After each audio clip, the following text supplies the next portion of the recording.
ഞങ്ങളും ക്രൂശിക്കപ്പെട്ട ക്രിസ്തുവിനെ പ്രസംഗിക്കുന്നു. ഉൽപ്പത്തി പുസ്തകം 48 അധ്യായം 11 വാക്യം. ഇസ്രായേൽ യോസേപ്പിനോട്, നിന്റെ മുഖം കാണുമെന്ന് ഞാൻ വിചാരിച്ചിരുന്നില്ല, എന്നാൽ നിന്റെ സന്തതിയെയും കാണുവാൻ ദൈവം എനിക്ക് സംഗതി വരുത്തിയല്ലോ എന്ന് പറഞ്ഞു. യോസേപ്പ് അപ്പൻ്റെ അരികത്തെത്തിയിരിക്കുകയാണ്. 48 അധ്യായം തുടങ്ങുന്നത് അങ്ങനെയാണ്. അനന്തരം യോസേപ്പിന്, നിൻ്റെ അപ്പൻ ദീനമായി കിടക്കുന്നുവെന്ന് വർത്തമാനം വന്നു. ഉടനെ അവൻ മനശ്ശെ, എഫ്രയീം എന്ന 2 പുത്രന്മാരെയും കൂട്ടിക്കൊണ്ടു ചെന്നു. നിൻ്റെ മകൻ യോസേപ്പ് ഇതാ വരുന്നുവെന്ന് യാക്കോബിനെ അറിയിച്ചു. അപ്പോൾ ഇസ്രായേൽ തന്നെത്താൻ ഉറപ്പിച്ച് കട്ടിലിന്മേലിരുന്നു. ആ ഇരിപ്പ് ഒരു മനോഹരമായ ഇരിപ്പാണ്. എത്ര നേരം ഈ തന്നെത്താൻ ഉറപ്പിച്ചു നമുക്ക് അറിഞ്ഞുകൂടാ. മോൻ യോസേപ്പ് വന്നു എന്ന് കേട്ടപ്പോൾ യാക്കോബ് ആ വടി തപ്പിയെടുത്തു. വടിയുടെ അടുത്ത് ചാരിക്കൊണ്ട് നമസ്കരിച്ചു എന്ന് എബ്രായ ലേഖനത്തിൽ പറയുന്നുണ്ട്. അവസാന സമയത്ത് വടിയുടെ അറ്റത്ത് ചാരിക്കൊണ്ട് നമസ്കരിച്ചു എന്ന് എബ്രായ ലേഖനം 11 അധ്യായത്തിൽ 21 വാക്യം അങ്ങനെയാണ്. വിശ്വാസത്താൽ യാക്കോബ് മരണകാലത്തിങ്കൽ യോസേഫിൻ്റെ മക്കളെ ഇരുവരെയും അനുഗ്രഹിക്കുകയും തൻ്റെ വടിയുടെ അറ്റത്ത് ചാരിക്കൊണ്ട് നമസ്കരിക്കുകയും ചെയ്തു. യാക്കോബ് നമസ്കരിച്ചു, വടിയുടെ അറ്റത്ത് ചാരിക്കൊണ്ട്. നിവർന്നു നിൽക്കാൻ വയ്യ, നിവർന്നിരിക്കാനും വയ്യ, വടി വേണം. ഞാനിങ്ങനെ ചിന്തിക്കുകയാണ്, അപ്പൻ മോനെ കണ്ടപ്പോൾ വാത്സല്യാതിരേകം കൊണ്ട് ഇനിയും ഈ മോനെ കാണുമെന്ന് തോന്നുന്നില്ല, അക്കരയ്ക്ക് പോവുകയാണ്. ആ വാത്സല്യത്തിൻ്റെ ആവേശം കൊണ്ട് എഴുന്നേൽക്കാൻ നോക്കി. എഴുന്നേറ്റിരുന്ന് എന്തെല്ലാമോ അപ്പന് പറയാനുണ്ട്, മക്കളെ അനുഗ്രഹിക്കാനുണ്ട്, മക്കളുടെ ഭാവി കാലത്തെക്കുറിച്ച് പ്രവചിക്കാനുമുണ്ട്. അങ്ങനെയാണ് അനുഗ്രഹിക്കപ്പെട്ട മാതാപിതാക്കൾ മക്കൾക്ക് പ്രവചനം കൊടുക്കും, പ്രബോധനം കൊടുക്കും. മക്കൾക്ക് ആവശ്യമുള്ള ആത്മീയ നൽവരങ്ങൾ ലഭിക്കുവാനുള്ള വചനം കൊടുക്കും. അപ്പൻ അവിടെ ഈ മക്കളെ അനുഗ്രഹിക്കാനും അവരെക്കുറിച്ച് പ്രവചിക്കുവാനുമായി അപ്പൻ ഒരുങ്ങുകയാണ്. അപ്പൻ പയ്യെ പയ്യെ എഴുന്നേൽക്കാൻ നോക്കി. വടി ഒരു വിധത്തിൽ തപ്പിയെടുത്തു. എന്നിട്ട് ആ വടി ഇങ്ങനെ ഊന്നി പയ്യെ പയ്യെ എഴുന്നേൽക്കാൻ തുടങ്ങിയപ്പോൾ എൻ്റെ മനസ്സിലെ ധാരണ യൗസേപ്പ് ചെന്ന് താങ്ങിയെന്നാണ്. യൗസേപ്പ് പയ്യെ ചെന്ന് താങ്ങി. അപ്പോൾ യൗസേപ്പിൻ്റെ കൂടെ ചെറുപ്പക്കാർ 2 പേരുമുണ്ട്. ആരാ? യൗസേപ്പിൻ്റെ മക്കൾ. യൗസേപ്പിൻ്റെ മക്കൾ മനശ്ശെയും ഉണ്ട്, എഫ്രയീമും ഉണ്ട്. മിസ്രയീമിൽ വെച്ചുണ്ടായ മക്കളാണ്. ഈ മക്കൾ 2 പേരും അവരും അപ്പൻ്റെ കൂടെ തന്നെയുണ്ട്, യൗസേപ്പിൻ്റെ കൂടെ. അങ്ങനെ ഈ മക്കളെ കൂട്ടിക്കൊണ്ടാണ് യൗസേപ്പ് വന്നിരിക്കുന്നത്. അപ്പൻ്റെ മരണക്കിടക്കയിൽ ഏറ്റവും രോഗാതുരമായ സമയത്ത് അപ്പനെ കാണാൻ വന്നിരിക്കുകയാണ്. അപ്പോൾ യാക്കോബ് ഈ വടിയുടെ അറ്റത്ത് ചാരി അങ്ങനെ പയ്യെ ചാഞ്ഞിരുന്നു. യൗസേപ്പ് ഏതാനും തലയിണ എടുത്ത് അവിടെ വെച്ചോ, ഞാനതിനെക്കുറിച്ച് അങ്ങനെയൊക്കെ ധ്യാനിക്കും. കുറേ തലയിണ ഇങ്ങനെ ചാരി ചാരി വെച്ച് അപ്പനൊന്ന് ചാരി ഇരിക്കാൻ, സൗകര്യമായിട്ടിരിക്കാൻ, ഇരുന്നു കൊണ്ട് പറയാൻ അവസരം ഉണ്ടാക്കിയോ? നമുക്കതിനെക്കുറിച്ച് വേദപുസ്തകത്തിൽ വിവരണമൊന്നുമില്ല. എന്തായാലും വടിയുടെ അറ്റത്ത് ചാരിക്കൊണ്ട് യാക്കോബ് ഒരു വിധത്തിലെ കട്ടിലിരുന്നു, തന്നെത്താൻ ഉറപ്പിച്ച് കട്ടിന്മേലിരുന്നു. എന്തിനാണ് കട്ടിന്മേൽ ഉറപ്പിച്ചിരുന്നത്? അത് വായിക്കുമ്പോഴാണ് വളരെ മനോഹരമായൊരു കാര്യം കാണാൻ പറ്റുന്നത്. ഇസ്രായേൽ യോസേപ്പിനോട്, നിൻ്റെ മുഖം കാണുമെന്ന് ഞാൻ വിചാരിച്ചിരുന്നില്ല. എൻ്റെ മോനെ, ഞാനൊരു ഭാഗ്യവാനാണ്. ഞാൻ ഒരിക്കലും ചിന്തിച്ചിരുന്നില്ല നിൻ്റെ മുഖം കാണുമെന്ന്. ഈ ലോകത്ത് വെച്ച് നിന്നെ കാണുമെന്ന് എനിക്ക് അല്പം പോലും പ്രതീക്ഷയുണ്ടായിരുന്നില്ല. എൻ്റെ കുഞ്ഞെ, നിന്നെ കാണാൻ ദൈവം എനിക്കിട വരുത്തിയല്ലോ. ഈ വാർദ്ധക്യത്തിൽ എൻ്റെ ജീവിതത്തിൽ എൻ്റെ ഓമന മോനെ കാണാൻ ഇടവരുത്തിയല്ലോ. യാക്കോബിന് അപ്പോൾ പറയാൻ ശേഷി ഉണ്ടായിരുന്നെങ്കിൽ പറഞ്ഞേനെ. പക്ഷേ യാക്കോബ് എന്തൊക്കെ പറയുമായിരുന്നു എന്ന് ഞാൻ ഭാവനയിലൊക്കെ ചിന്തിക്കും. എന്തൊക്കെ പറയുമായിരുന്നു കാണും? മോനെ, ഞാൻ നിൻ്റെ അമ്മ പിരിഞ്ഞു പോയ വേദന, അമ്മ മരിച്ചുപോയ വേദന, അമ്മ 2ാമത്തെ പ്രസവത്തോടു കൂടി മരിച്ചുപോയ വേദനയൊക്കെ ഞാൻ മറക്കുന്നത് നിന്നെ കാണുമ്പോഴായിരുന്നു. നിന്നെ അടുത്ത് ലാളിക്കുമ്പോൾ നിൻ്റെ അമ്മയുടെ തനി ഛായ നിന്നിൽ. അങ്ങനെയാണ് എനിക്കൊരാശ്വാസം കിട്ടിക്കൊണ്ടിരുന്നത്. മോനെ, നിന്നെ കാണാതെ എന്നു മുതൽ ഞാൻ എന്ത് ദുഃഖിച്ചുവെന്നോ. എൻ്റെ ഭാര്യ റാഹേൽ, നിൻ്റെ അമ്മ, നിന്നെ പ്രസവിച്ചതിന് ശേഷം 2ാമത്തെ പ്രസവത്തോടുകൂടി കടന്നുപോയി. അന്ന് നീ കൊച്ചുകുട്ടിയാണ്, നിനക്ക് പക്ഷേ ഓർമ്മ കാണും. എൻ്റെ മോനെ, എൻ്റെ ആ വേദന നിറഞ്ഞ സമയത്തെല്ലാം എനിക്കൊരു കൺകുളിർക്കെ കാണാൻ നീയേ ഉണ്ടായിരുന്നുള്ളൂ. ബെന്യാമീൻ ഇല്ലാഞ്ഞിട്ടല്ല, പക്ഷേ എന്തോ എനിക്ക് നിന്നോടായിരുന്നു പ്രിയം കൂടുതൽ. അതെന്തുകൊണ്ടാണെന്ന് എനിക്കറിയാൻ പാടില്ല. മോനെ, ബെന്യാമീനുണ്ട്, അവൻ ഇളയവനല്ലേ.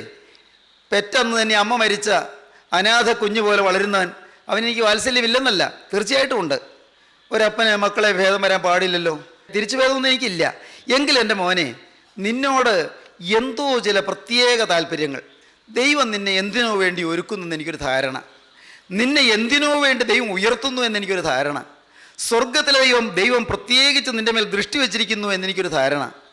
മോനെ, നീ നഷ്ടപ്പെട്ടതിന് ശേഷം, നിന്നെ ഏതോ കാട്ടുമൃഗം കടിച്ചു പറിച്ച് തിന്നുകളഞ്ഞു എന്ന് ഞാൻ നിരൂപിച്ചതിന് ശേഷം, മോനെ, നിന്നെ കാണുമെന്ന് ഞാൻ വിചാരിച്ചിരുന്നതല്ലല്ലോ. ഇപ്പോൾ നിൻ്റെ മുഖം കാണാനിടയായി.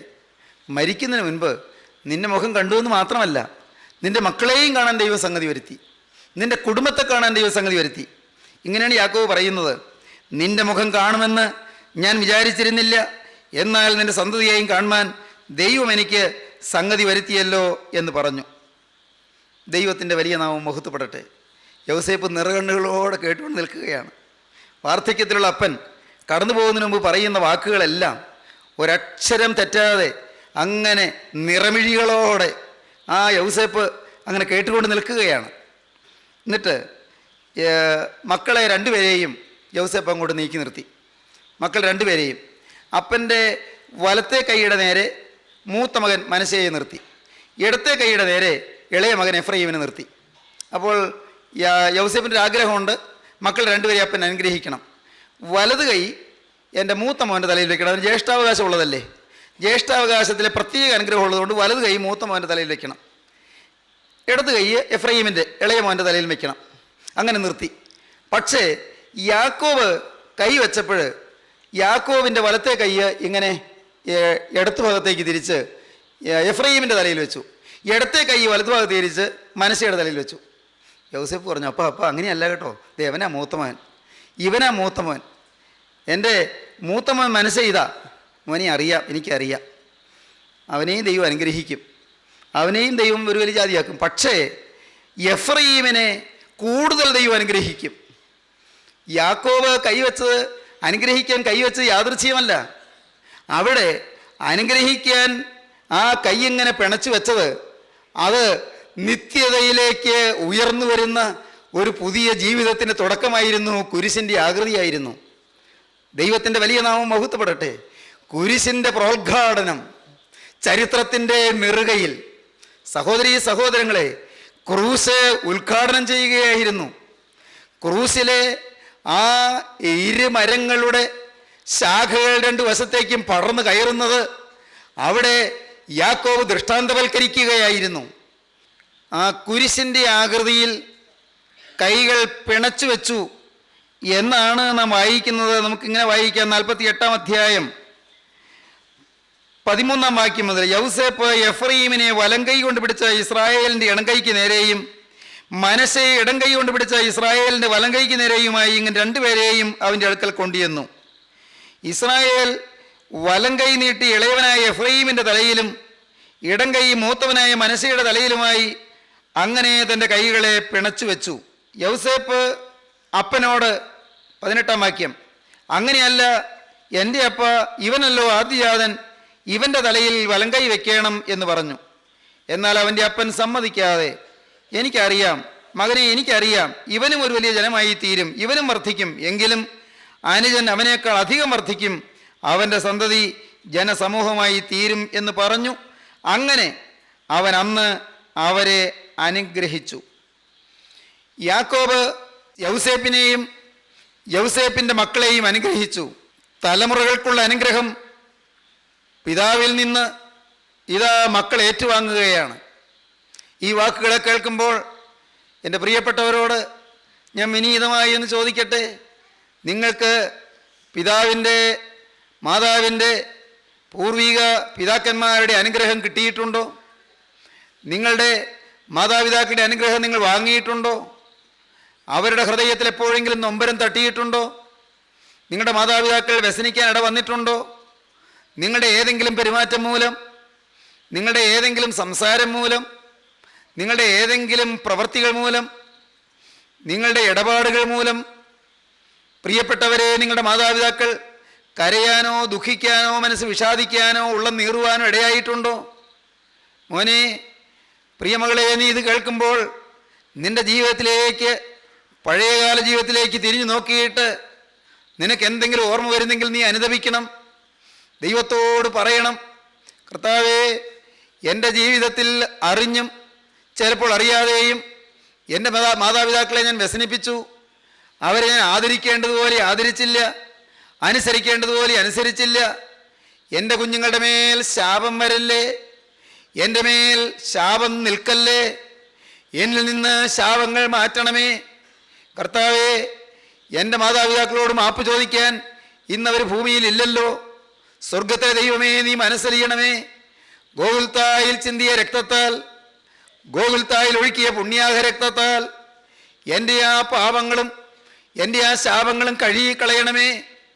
മാതാപിതാക്കളോട് എൻ്റെ കർത്താവേ, എനിക്ക് ഒന്ന് മാപ്പ് ചോദിക്കാൻ സമയം കിട്ടിയില്ല, അന്ന് എനിക്ക് അനുതാപം വന്നില്ല, അന്ന് എനിക്ക് മാനസാന്തരം ഉണ്ടായില്ല, അന്ന് ഞാൻ ഈ ജീവൻ്റെ വചനം കേട്ടില്ല. ഉടയവനെ, ജീവൻ്റെ വചനം കേൾക്കുന്ന ഈ നിമിഷം ആയിരിക്കുന്ന സ്ഥാനത്ത് ഇരുന്നു കൊണ്ട് നാഥാ, ഞാൻ നിന്നോട് യാചിക്കുകയാണ്.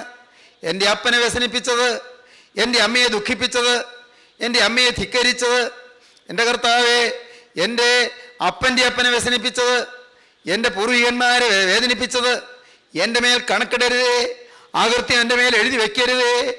ഓർമ്മയുടെ പുസ്തകത്തിൽ നീ അകൃത്യങ്ങൾ മായിച്ച് കളയണമേ. നാഥ, ഈ അനുതാപം നീ ഒന്ന് കേൾക്കണമേ, ഈ പശ്ചാത്താപം നീ ഒന്ന് ശ്രദ്ധിക്കണമേ. ദൈവജനമേ, ശാപങ്ങൾ മാറ്റി അനുഗ്രഹം പ്രാപിക്കൂ. ശാപം മാറ്റിത്തരുന്ന സ്നേഹമാണ് ക്രൂസിലെ സ്നേഹം. പാപം ക്ഷമിക്കുന്ന സ്നേഹമാണ് ക്രൂസിലെ സ്നേഹം. പാപിയെ തലോടുന്ന സ്നേഹമാണ് ക്രൂസിലെ സ്നേഹം.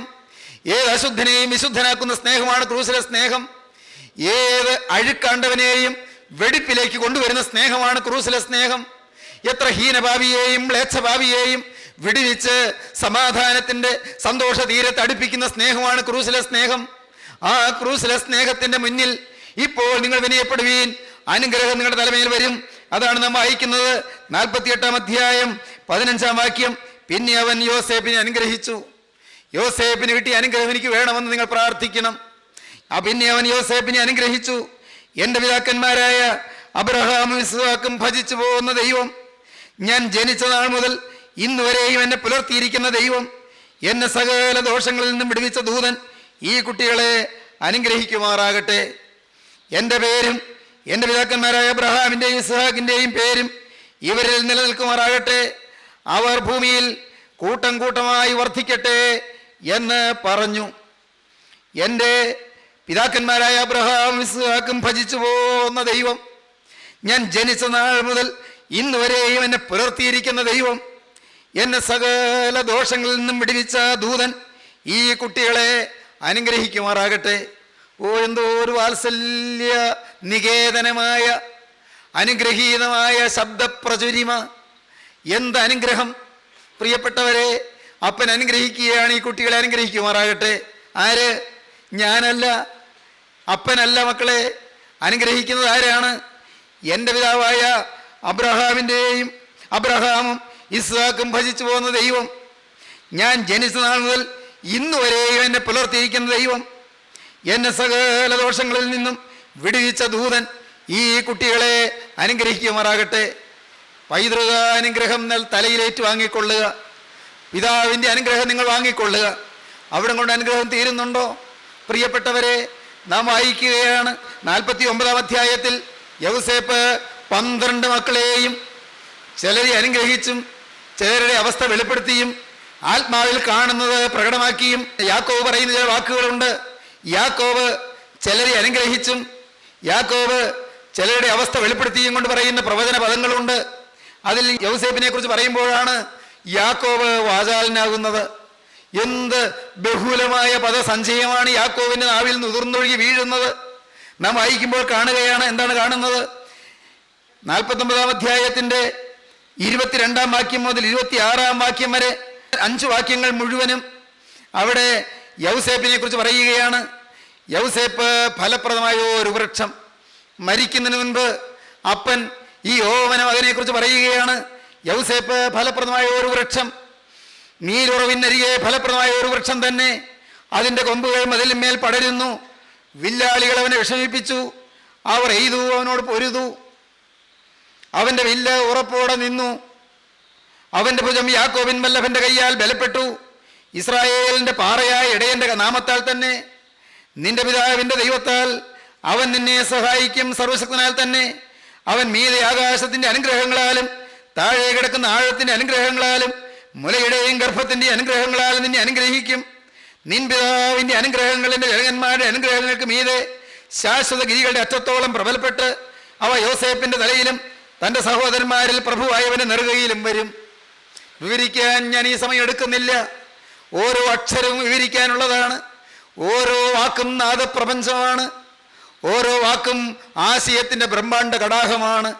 പ്രിയപ്പെട്ടവരെ, യാക്കോബ് യൗസേപ്പിനെ അനുഗ്രഹിച്ച് പറയുന്ന വാക്കുകൾ, സഹോദരന്മാരിൽ പ്രഭുവായവനെന്ന് വിളിക്കുന്നതായ വാക്കുകൾ, ഫലപ്രദമായ വൃക്ഷമെന്ന് പേരിടുന്നതായ വാക്കുകൾ, യാക്കോബിന് തൻ്റെ മകനെക്കുറിച്ച് പറയുമ്പോഴെല്ലാം അനുഗ്രഹത്തിൻ്റെ വാക്കുകൾ ഇങ്ങനെ ഒഴുകുകയാണ്. സ്നേഹിതരെ, ഈ സമയത്ത് ഞാൻ വിനയപൂർവ്വം ചോദിക്കട്ടെ, സ്നേഹത്തോടെ നിങ്ങളോട് ചോദിക്കട്ടെ, നിങ്ങളുടെ മാതാപിതാക്കളിൽ നിന്ന് നിങ്ങൾ അനുഗ്രഹം പ്രാപിക്കുമോ? നിങ്ങളുടെ ജീവിതത്തിൽ നിങ്ങൾ ശ്രേഷ്ഠന്മാരായ നിങ്ങളുടെ മാതാപിതാക്കളിൽ നിന്ന് അനുഗ്രഹം പ്രാപിച്ച് ശ്രേഷ്ഠന്മാരായ സന്തതി പരമ്പരയിലേക്ക് അത് നിങ്ങൾ പകർന്നു കൊടുക്കുമോ? യൗസേപ്പ് അപ്പനായ യാക്കോബിൻ്റെ അനുഗ്രഹം പ്രാപിച്ചു. യൗസേപ്പ് മാത്രമല്ല, യാക്കോബിൻ്റെ അനുഗ്രഹം യൗസേപ്പിൻ്റെ മക്കളും പ്രാപിച്ചു. എല്ലാറ്റിനും കാരണം എന്താണ്? യൗസേപ്പ് ദൈവത്തെ ഭയപ്പെട്ടു. യൗസേപ്പ് ദൈവത്തെ സ്നേഹിച്ചു. പാപത്തിൻ്റെ സാഹചര്യം വന്നപ്പോൾ പാപത്തിൽ വീഴാതെ തന്നെ കാത്തു. സ്നേഹിതരെ, നിങ്ങൾക്ക് അനുഗ്രഹം വേണമോ? മാതാപിതാക്കളുടെ അനുഗ്രഹം മാത്രമല്ല, നിത്യനായ നിത്യപിതാവിൻ്റെ നിത്യപരിശുദ്ധനായ ദൈവത്തിൻ്റെ അനുഗ്രഹം നിങ്ങൾക്ക് വേണമോ? നിങ്ങളുടെ ജീവിതത്തിൽ പാപത്തോട് യാത്ര പറഞ്ഞു നിൽക്കുക, ഒരു തെറ്റും പറ്റാതെ നിൽക്കുക. അശുദ്ധ സാഹചര്യം വരുമ്പോൾ കറപിണയാതെ നിൽക്കുക. സാഹചര്യങ്ങൾ നിങ്ങളെ പ്രലോഭനത്തിലേക്ക് നയിക്കും, നിങ്ങളെ പ്രേരിപ്പിക്കും, തിന്മകളിലേക്ക് നിങ്ങളെ നയിക്കാൻ തുടങ്ങും. അശുദ്ധമായ സാഹചര്യങ്ങൾ, കൂട്ടുകെട്ടുകൾ നിങ്ങളെ വാടി വിളിക്കും. പക്ഷേ നിങ്ങൾ ചെവി കൊടുക്കരുത്, നിങ്ങൾ ഹൃദയം ചായ്ക്കരുത്. നിങ്ങൾ ഓർക്കൂ, ഹൃദയം കാണുന്നൊരു ദൈവമുണ്ട്. എനിക്ക് വേണ്ടത് ദൈവത്തിൻ്റെ അനുഗ്രഹമാണ്. മനുഷ്യരെന്നെ കാണുന്നത് പോലല്ല, സ്വർഗത്തിലെ ദൈവം എന്നെ കാണുന്നത് പോലെ. മനുഷ്യരെന്നെ നോക്കുന്നത് പോലല്ല, സ്വർഗത്തിലെ ദൈവം എന്നെ നോക്കുന്നത് പോലെ. എനിക്ക് ദൈവത്തെ പ്രസാദിപ്പിച്ച്, എൻ്റെ കർത്താവെ, ദൈവം പ്രസാദിക്കുന്നൊരു ജീവിതം നയിക്കാൻ എനിക്ക് കഴിയണം. അങ്ങനെ ദൈവം നോക്കുന്നത് പോലെ ഞാൻ എന്നെ തന്നെ കാണണം. ദൈവം നോക്കുന്നത് പോലെ എനിക്ക് എന്നെ തന്നെ തിരിച്ചറിയാൻ ഇടയാകണം. എൻ്റെ അവസ്ഥ ഞാൻ തന്നെ കാണണം. എൻ്റെ കർത്താവെ, എനിക്ക് നിന്നെ പ്രസാദിപ്പിക്കണം.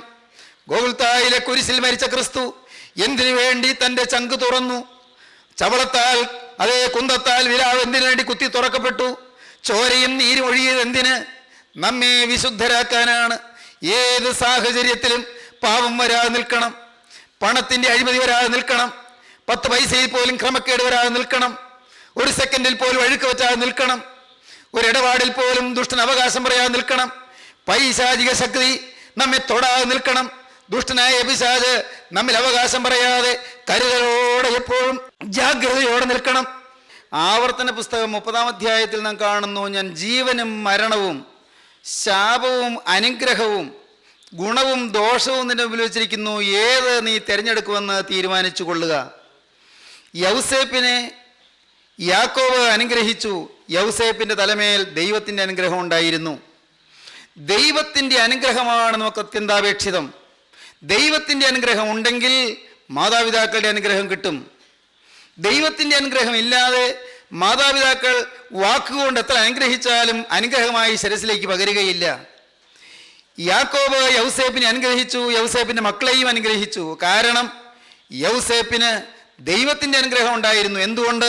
യൗസേപ്പ് ദൈവത്തെ ഭയപ്പെട്ടു, യൗസേപ്പ് ദൈവത്തെ സ്നേഹിച്ചു, യൗസേപ്പ് തന്നെ സൂക്ഷിച്ചു. സ്നേഹിതരെ, നിങ്ങളുടെ ജീവിതത്തിൽ ദൈവത്തോട് നിങ്ങൾ സ്നേഹമുള്ളവരാകുവീൻ, പാപത്തെ നിങ്ങൾ വെറുക്കുവീൻ, പിശാചിനോട് നിങ്ങൾ എതിർത്ത് നിൽപ്പീൻ, എന്നാൽ അവൻ നിങ്ങളെ വിട്ട് ഓടിപ്പോകും. ദൈവത്തോട് അടുത്ത് ചെല്ലുവീൻ, എന്നാൽ അവൻ നിങ്ങളോട് അടുത്തു വരും. പാപികളെ കൈകളെ വെടിപ്പാക്കുവീൻ, ഇരുമനസ്സുള്ളവരെ ഹൃദയങ്ങളെ ശുദ്ധീകരിപ്പീൻ. ജീവനുള്ള ദൈവം ഇപ്പോൾ നിങ്ങൾക്ക് തരുന്നതായ സന്ദേശം നിങ്ങളുടെ ജീവിതം ദൈവത്തിന് പ്രസാദകരമായി തീരട്ടെ എന്നാണ്. വെളിപ്പാട് പുസ്തകത്തിൻ്റെ 22-ാം അധ്യായം വേദപുസ്തകത്തിൻ്റെ ഒടുവിലത്തെ അധ്യായമാണ്. ആ അധ്യായത്തിൽ 11-ാം വാക്യം മുതൽ വായിക്കുമ്പോൾ നാം കാണും, സമയം അടുത്തിരിക്കിയാൽ ഈ പുസ്തകത്തിലെ പ്രവചനം മുദ്രയിടരുത്. അനീതി ചെയ്യുന്നവൻ ഇനിയും അനീതി ചെയ്യട്ടെ, അഴുക്കുള്ളവൻ ഇനിയും അഴുക്കാടട്ടെ, നീതിമാൻ ഇനിയും നീതി ചെയ്യട്ടെ, വിശുദ്ധൻ ഇനിയും തന്നെ വിശുദ്ധീകരിക്കട്ടെ.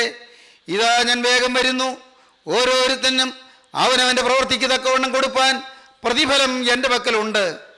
ഞാൻ അൽഫയും ഓമേഗയും, ഒന്നാമനും ഒടുക്കത്തവനും ആദിയും അന്തവുമാകുന്നു.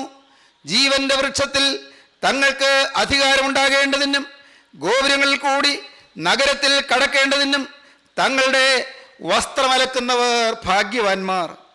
പ്രിയപ്പെട്ടവരെ, വസ്ത്രമലക്കിക്കൊള്ളൂ, ജീവിത വസ്ത്രം കഴുകിക്കൊള്ളൂ, പാപക്കറകൾ മാറ്റിക്കൊള്ളൂ, തിരക്തത്താലുള്ള വീണ്ടെടുപ്പും വിശുദ്ധീകരണവും അനുഭവിച്ചുകൊള്ളൂ, പുതിയ ജീവിതം തുടങ്ങിക്കൊള്ളൂ. ഒരുത്തൻ ക്രിസ്തുവിലായാൽ പുതിയ സൃഷ്ടിയാകുന്നു, പഴയത് കഴിഞ്ഞുപോയി, ഇതാ പുതുതായി തീർന്നിരിക്കുന്നു. അതിനൊക്കെയും ദൈവം തന്നെ കാരണഭൂതൻ. ദൈവത്തെ എതിരേൽക്കുവീൻ, ഹൃദയത്തിലേക്ക് ക്രിസ്തുവിനെ സ്വീകരിപ്പീൻ. ഗോകുൽത്തായിലെ കുരിശിൽ തലചായിച്ചവൻ കുരിശിൽ നിന്ന് ഇപ്പോൾ നിങ്ങളിലേക്ക് അടുത്തു വന്ന് നിങ്ങളുടെ ചങ്കിലേക്ക് പ്രവേശിക്കട്ടെ. ഈ വാക്കുകളെ നിങ്ങൾ കേൾക്കുമ്പോൾ പാപക്കറകൾ നിങ്ങൾക്ക് ക്ഷമിച്ചു തരട്ടെ. ഈ വചനം നിങ്ങളുടെ ഹൃദയത്തിലേക്ക് കടക്കുമ്പോൾ നിങ്ങൾക്ക് ആശ്വാസം തരട്ടെ, നിങ്ങൾക്ക് സമാധാനം തരട്ടെ. നിങ്ങളുടെ പാപത്തിന്റെ ബന്ധനങ്ങൾ അഴിക്കട്ടെ, ഭൂതബാധകൾ മാറ്റട്ടെ, പൈശാചിക ബാധകൾ നീക്കട്ടെ, സ്വർഗീയ കൃപ നിങ്ങളുടെ മേൽ പകരട്ടെ, ആത്മാവിന്റെ ശക്തി നിങ്ങളുടെ മേൽ ഇറങ്ങട്ടെ, സ്വർഗീയ വാഴ്വുകൾ നിങ്ങൾക്ക് ലഭിക്കട്ടെ. അനുഗ്രഹത്തിന്റെ ഉറവായവൻ, അനുഗ്രഹത്തിന്റെ ഉറവിടമായവൻ, കൃപയുടെ നിറവായവൻ തന്റെ കരം നിങ്ങളുടെ ശിരസിൽ വെക്കട്ടെ. ആണിപ്പാടുള്ള കരം നിങ്ങളുടെ ശിരസിൽ വെച്ച് നിങ്ങളെ ആശീർവദിക്കട്ടെ.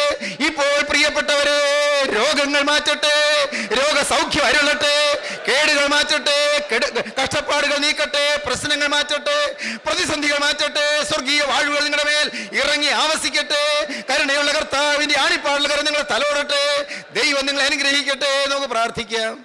ജീവനുള്ള ദൈവമേ, സ്വർഗീയ പിതാവേ, ഈ മനോഹരമായ സമയത്തിനായി ഞങ്ങൾ നിന്നെ സ്തുതിക്കുന്നു, ഞങ്ങൾ നിന്നെ സ്തോത്രം ചെയ്യുന്നു. ജീവനുള്ള ദൈവമേ, അവിടുത്തെ ജീവന്റെ വചനം ഞങ്ങളെ കേൾപ്പിച്ചതിനായി സ്തോത്രം. ഞങ്ങൾക്ക് അർഹതയില്ലാത്ത നന്മകൾ ഞങ്ങൾക്ക് തന്ന് ഞങ്ങൾ നടത്തുന്നതിനായി സ്തോത്രം. ഞങ്ങൾ അറിയാത്ത വഴികളിൽ കൂടി ഞങ്ങൾ നയിച്ചു കൊണ്ടുപോകുന്നതിനായി സ്തോത്രം. മരുഭൂമിയിൽ നീർപ്പൊഴി ഉളവാക്കിയവൻ, മരുഭൂമിയിൽ നാഥ പെരുവെള്ളം ഒഴുക്കിയവൻ, മരുഭൂമിയിൽ നല്ല പാത തുറന്നവൻ, അവിടുന്ന് ഞങ്ങളുടെ നാഥനായി ജീവിക്കുന്നതിനായി ഞങ്ങൾ നിന്നെ സ്തുതിക്കുന്നു. എല്ലാവരെയും അനുഗ്രഹിക്കണമേ, ആശ്വാസം അരുളണമേ, ശാന്തി പകരണമേ, സമാധാനം നൽകണമേ, എല്ലാ നിറവിനാലും നിറയ്ക്കണമേ. അവിടുത്തെ രണ്ടാമത്തെ വരവിന് വേണ്ടി ഒരുക്കണമേ. യേശുക്രിസ്തുവിന്റെ അമൂല്യ നാമത്തിൽ പ്രാർത്ഥിക്കുന്നു. കൃപയോടെ കേൾക്കുമാറാകണമേ. ആമീൻ.